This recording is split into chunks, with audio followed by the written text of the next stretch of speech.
stay in your seat. If you want to change your vote, you can, but you have to holler it across the aisle.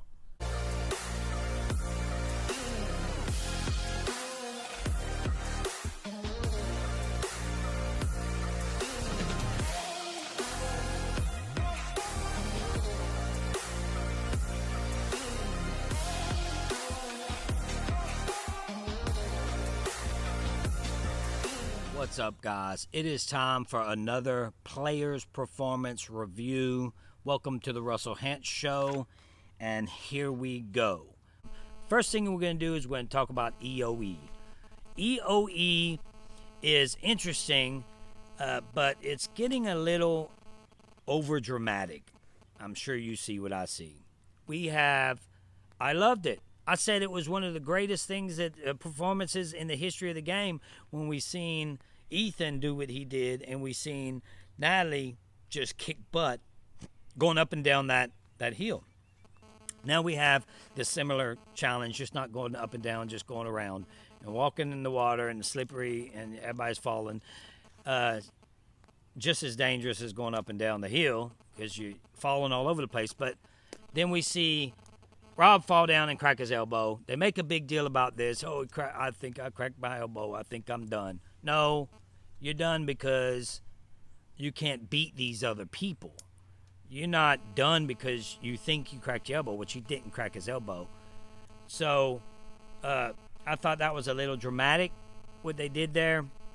We'd like to see what's going on with the game, and we're about to. We got a 2-hour episode coming. That's exciting.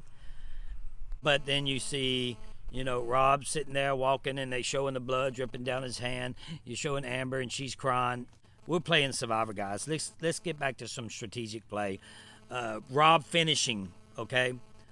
Yes, Ethan finishing, he gets a token. When they went up and down the hill, they got tokens. The people that finished here didn't get tokens. Why would you finish? It's not quitting, it's playing smart.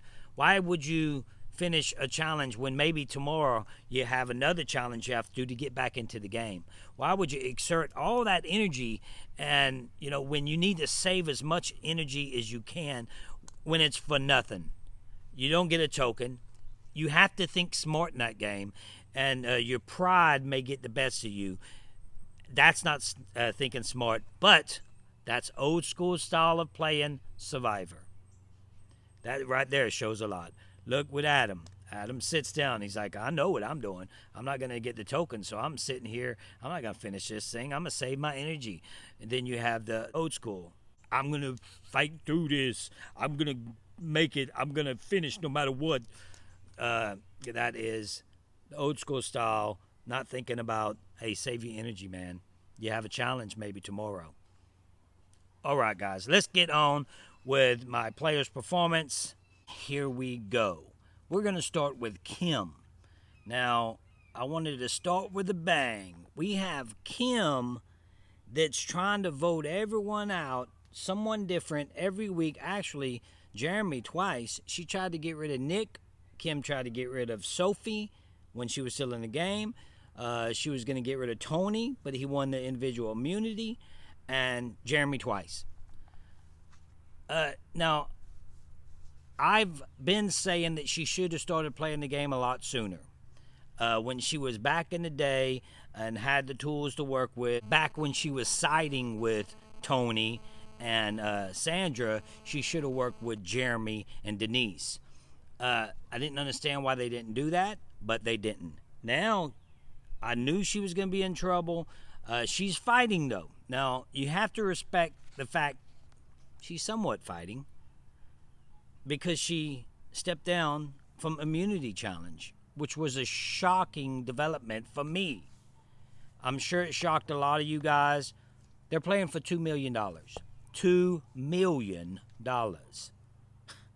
And she steps down for peanut butter.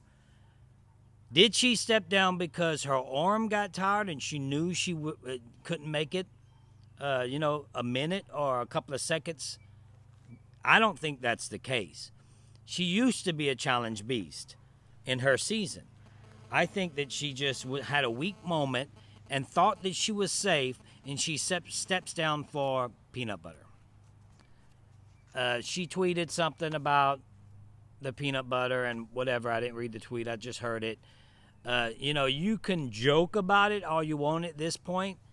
We don't know for sure if she could have got to the end in the first place, but she gave up all hope. You have to keep hope alive, right? It's a $2 million game. She's literally the only one, to me, that's aware of what's going on. Even though she's not right, even though she's missing her targets constantly, she is aware of what's going on. She does know that Tony's in control of the game, and that's her target. At this point, I think Tony's an easy out to just throw his name out there and to have maybe some of his alliance to switch up and vote him out, but he keeps winning individual immunity. So when he wins, then it puts Kim in a pickle, and she doesn't know what to do. So now she goes after Jeremy again, instead of going after maybe Sarah, maybe the person closest to Tony. She didn't. I don't understand some of the moves these people are making, and we'll just get right to Michelle. It seems like that Michelle does not know what's going on out there. It makes you wonder, these winners, are they really winners? Because we're starting to see some flaws in these winners' games. Michelle had basically the same game the last time she played.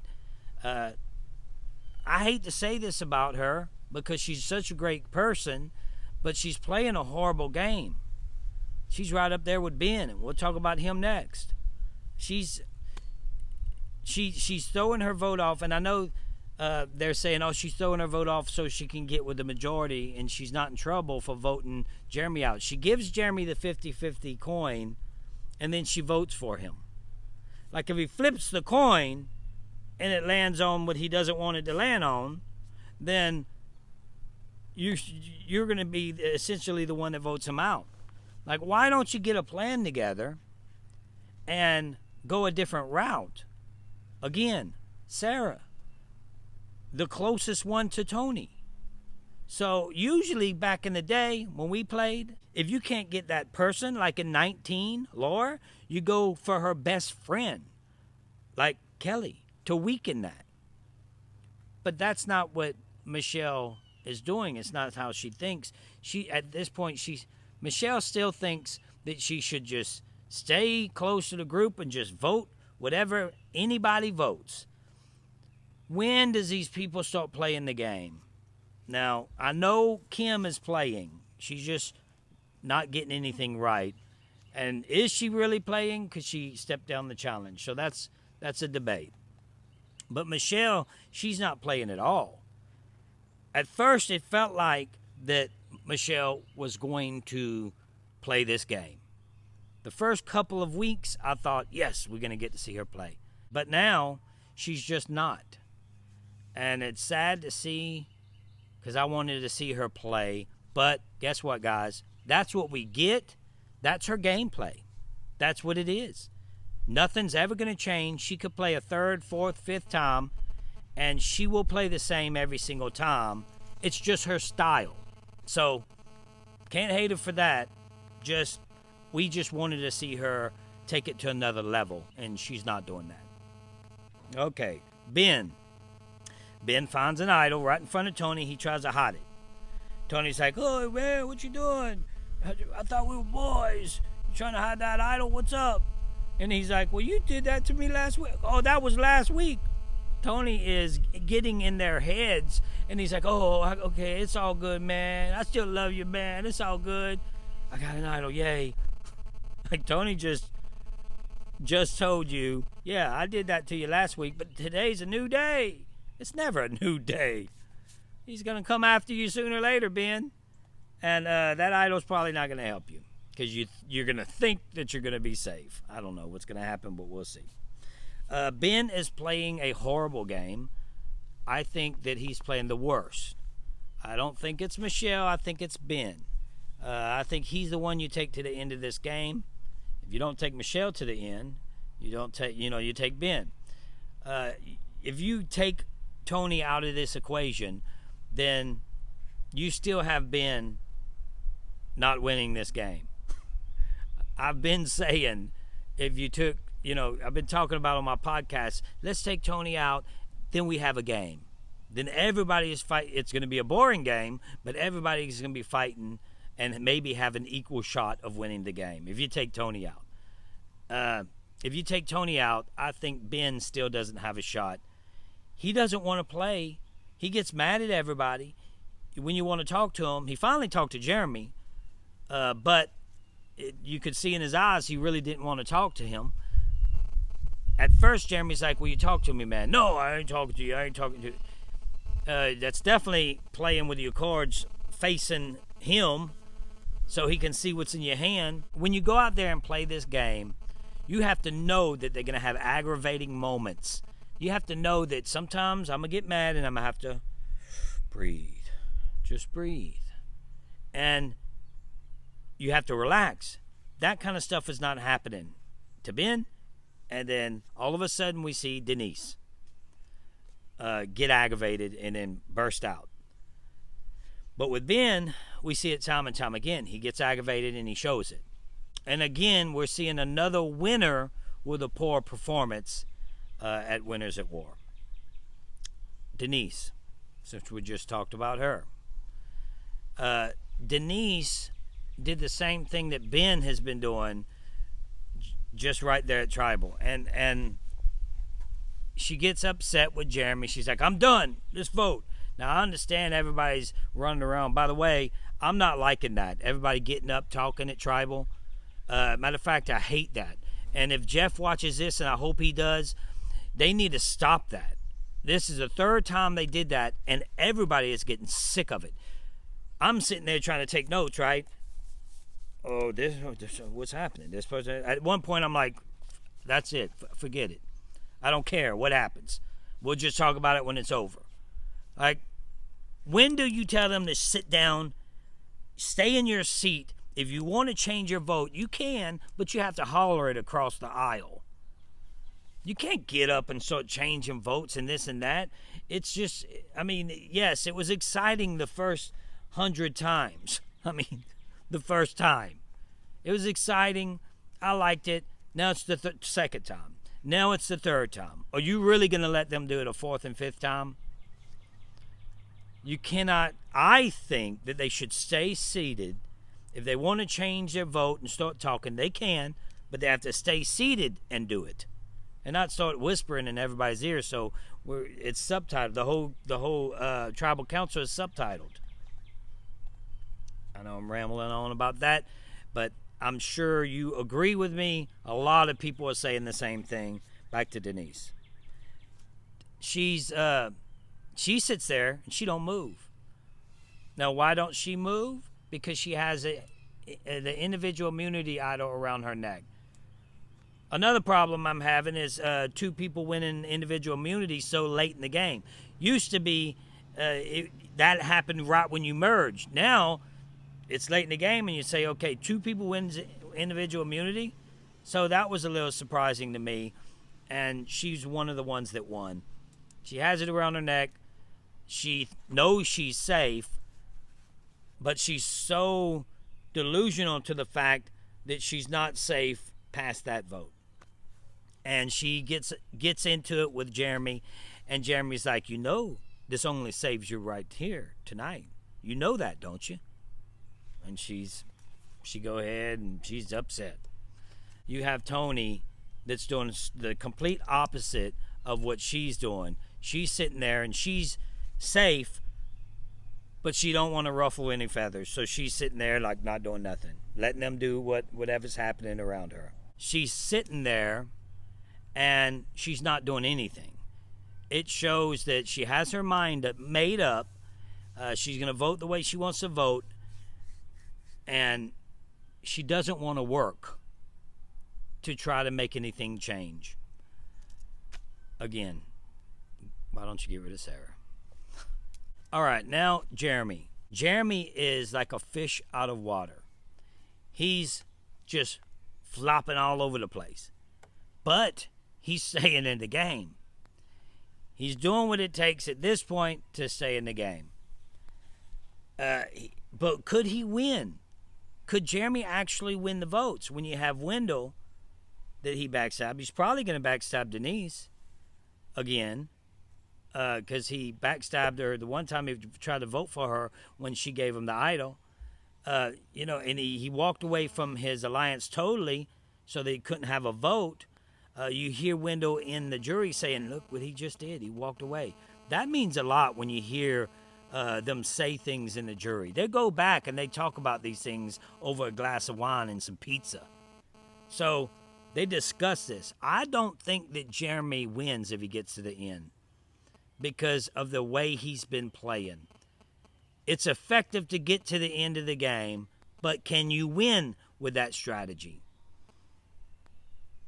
I don't think so. Not with this group of people.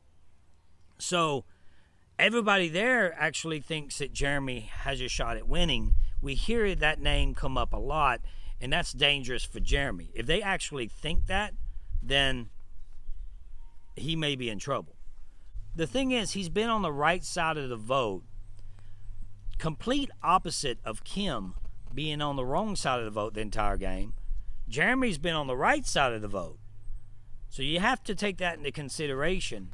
I just think that if he makes it to the end, he's burnt too many bridges. I don't see him winning. I know a lot of people do. Comment below and tell me why.